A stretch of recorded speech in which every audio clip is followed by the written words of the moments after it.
everyone, I'm Dr. Lisa Medaglia, also known as Dr. Lullaby. Today we're going to talk about sleep tracking. So sleep tracking is a term that I use to refer to collecting data on sleep. So the first area that we'll discuss is sleep logs, then we'll talk about wearables, and then polysomnography. So for sleep logs, I will say that this is the kind of the bread and butter of the clinics, the insomnia clinics that I conduct. And so my patients that work with me know that they're bringing in sleep logs to each appointment.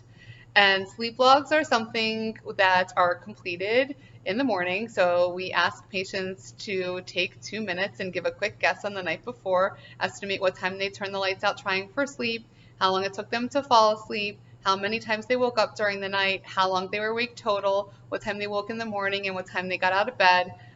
Some people, and also tracking naps, some people will also keep track of mood, concentration, pain, other symptoms to see how they relate to sleep. But those core items are always consistent. And those are also the items, by the way, if you're using the Dr. Lullaby app, that the app will ask you about on a daily basis. So you'll also see in the Dr. Lullaby app, if you're using it, that the dashboard shows the averages from your sleep logs. And that's also what I do in clinic. So when I see my patients, I'll review with them, okay, your average sleep efficiency from your sleep log is blank percent.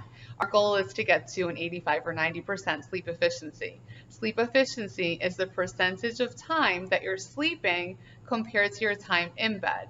And then we also calculate average total sleep time. So based on usually we're looking at 7 nights of data when we're collecting averages, and that's usually what the Dr. Lullaby app is doing for you as well. Your most recent 7 nights are averaged in the dashboard. We're also viewing and talking about total sleep time.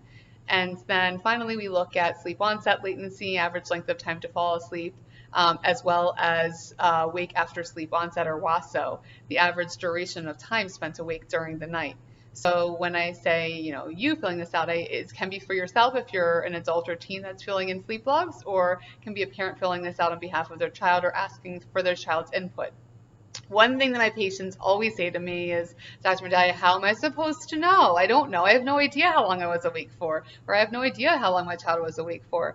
Well, it's your best guess. And as long as it's your best guess compared to your best guess each morning or each week, then we have constant reliable data. And really what I care about most is your perception of your sleep, how you're experiencing your sleep. Because when you're working on sleep habit changes and sleep wellness, that's kind of what we're targeting, is how you experience your sleep and how you perceive your sleep. So the next kind of item that we talk about in terms of sleep tracking are wearables. So in my clinic, I use something called actigraphy. So actigraphy is a watch that I have patients wear that collects sleep-wake data based on movement. So it has an accelerometer built into the watch where it can kind of collect data based on movement. And so it's a really helpful tool that we see kind of parallels to in the consumer market. So actigraphy is validated against polysomnography, but actually there is some good data on some of the wearables like Fitbit. There have been some really nice published studies that show a nice consistency in terms of total sleep time for wearable data collection. So with wearable data collection in the consumer space, something like Fitbit or Apple Watch, they do a really wonderful job of giving you information on total sleep time and giving you a chance to see bedtime, wake time patterns. Some of the devices still aren't so great at telling us information about sleep onset latency, so how long it takes to fall asleep, and WASO, wake after sleep onset, because of, movement is not always a convincing data point for that. If you're laying really still and you have insomnia, it's gonna look like you're asleep sometimes, and then if you're moving around a lot during sleep, it's gonna look like you're awake. So some of the wearable devices have made some improvements, and they've been iterating and have kind of newer versions and newer ways to measure sleep to address some of those issues.